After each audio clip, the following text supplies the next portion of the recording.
This clip is brought to you by SaveWithConrad.com.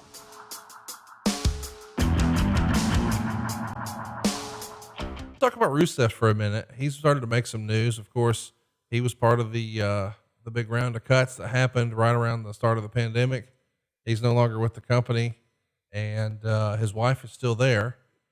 But it is sort of interesting to see that he's seemingly comfortable just being on the sidelines, doing his gaming online with Twitch and things like that. And I think a lot of fans who've tried to pepper him with wrestling questions, he usually comes back with some sort of, no, I'm done with wrestling. And who knows? Never say never with wrestling, and we don't want to spoil any surprises if there are any. Not that I have any inside information, but you'd like to think a guy like that is not really going to walk away from wrestling. But he has started to, he's felt a little more comfortable sharing a little bit about his WWE experience, one of which was the success of the Rusev Day shirt, where he went out there and sort of got himself over without there being a planned quote unquote push.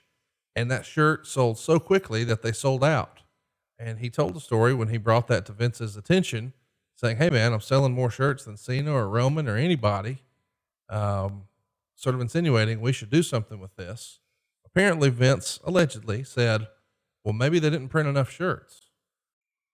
I don't know. I was a little thrown off by that response. Do you think Rusev was doomed from the start? I mean, why don't you think they did more with him when it felt like the fans were with him? This was like the same story as Dolph Ziggler, where the fans have this crazy pop for Dolph when he wins the world title. And Rusev is so damned entertaining once we got to see his real personality and he was no longer just the Bulgarian brute. They just clamored for the shirts and sold out everywhere. And then nothing. Well, I didn't particularly want Rusev to turn babyface myself, but the fans, when they call for it, jump on it.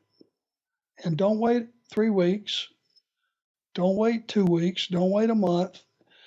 If they suddenly are clamoring for a particular talent for whatever reason, even if it was something that just happened last week that made them think completely different about the talent. And so this week, just seemingly out of nowhere, they start cheering for a guy.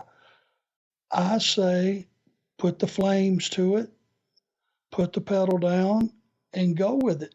Don't wait until it cools off again and then wonder why it didn't get over. And that's what I saw happening. And, it was one of those things that Rusev Day got over, but it just kind of sat there in neutral for so long that it just kind of teetered out. Best word I could say. Yeah, you need, when you get a guy like that who the fans suddenly get behind, the office should get behind him too. Hey, it's Conrad Thompson. Thanks for checking out the podcast here on YouTube. Be sure to hit the subscribe button and the notifications bell so you get a notice anytime we upload some new content. And go save yourself some money right now. If you're in a 30-year loan or you have credit card debt, it's not a matter of if I can save you money. It's a matter of how much. Find out right now for free at SaveWithConrad.com.